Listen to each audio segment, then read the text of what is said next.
मायावती ने भतीजे आकाश आनंद को फिर घोषित किया अपना उत्तराधिकारी। यूपी में उपचुनाव लड़ेगी बीएसपी।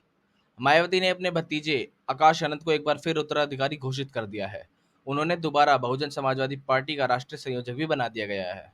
एक दिन पहले ही आकाश को उत्तराखंड उपचुनाव के लिए पार्टी का स्टार प्रचारक भी बनाया गया था। उनका नाम लिस्ट में मायावती के बाद दूसरे नंबर पर था। मायावती ने रविवार को लखनऊ में बसपा के सभी प्रदेश प्रमुखों के साथ समीक्षा बैठक की, जिसमें आकाश आनंद भी मौजूद थे। बैठक के दौरान आकाश आनंद ने बुआ मायावती के पैर छूकर आशीर्वाद लिया।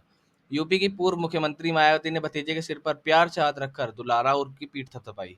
बता दें कि लोकसभा चुनाव के दौरान मायावती ने अपने एक फैसले से सभी को चौंका दिया था।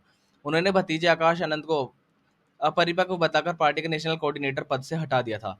साथ ही उन्हें परिपक्व होने तक अपना उत्तराधिकारी बनाने से भी मना कर दिया था। दरअसल लोकसभा चुनाव के दौरान आकाश आनंद बसपा की कई सार्वजनिक रैलियों में काफी आक्रामक नजर आए। उनके कुछ भाषण की काफी चर्चा भी हुई, जिसमें उन्हें अपने विरोधियों पर तीखी टिप्पणियां की। ऐसे ही एक भाषण में उन्होंने भाजपा को आतंकवादी पार्टी बता दिया था, जिसे लेकर आकाश पर एफआईआर दर्ज की गई थी। राजनीतिक पंडित मान रहे थे कि आकाश के तेवरों से बसपा में एक नई जान आ गई है। इसी दौरान पार्टी प्रमुख मायावती ने आकाश को बसपा के राष्ट्रीय संयोजक पद से हटाने की घोषणा कर दी थी। उन्होंने एक बयान में कहा था कि आकाश को अभी और परिपक्व होने की जरूरत है।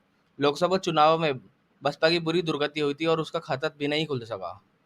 उल्टा उत्तर प्रदेश में बसपा का वोट प्रतिशत 19% से घटकर 10% के आसपास ही रह गया। आकाश आनंद को एक बार फिर पुरानी जिम्मेदारी सौंपकर मायावती ने एक तरह से कोर्स करेक्शन का काम किया है। उत्तर प्रदेश में आने वाले दिनों में 10 सीटों पर उपचुनाव होना है। बसपा उपचुनाव नहीं लड़ती, लेकिन इस बार पार्टी सुप्रीमो मायावती ने फैसला लिया है कि बहुजन समाज पार्टी राज्य की 10 सीटों पर होने वाले उपचुनाव में अपने प्रत्याशी उतारेगी। राष्ट्रीय संयोजक पद पर वापसी के बाद एक बार फिर उत्तर प्रदेश की जिम्मेदारी आकाश आनंद के कंधों पर आ गई है। वे अब चुनाव में टिकट बंटवारे से लेकर पार्टी के प्रचार करते रहेंगे। आकाश को नेशनल कोऑर्डिनेटर बनाने की तैयारी मायावती ने तकरीबन हफ्ता पहले ही कर ली थी। 16 जून को आकाश आनंद लखनऊ आए थे, जहां सभी पुरानी बातों को लेकर मायावती ने उनसे चर्चा की। बसपा सुप्रीमो ने आकाश को ज्यादा संयमित रहने की हिदायत दी। बसपा के वरिष्ठ नेता लालजी मेधनकर ने बताया कि बैठक में मायावती ने कहा, पार्टी कार्यकर्ताओं की अनुशासनहीनता की वजह से आकाश आनंद को बहुत झेलना पड़ा। आप लोगों ने कई जगह उनसे सही से भाषण नहीं देने दिया।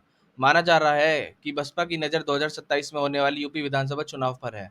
2 साल पहले आकाश को पार्टी में अहम जिम्मेदारी सौंपकर मायावती ने उन्हें यूपी उपचुनाव से पहले तैयारी का पर्याप्त मौका दे दिया है।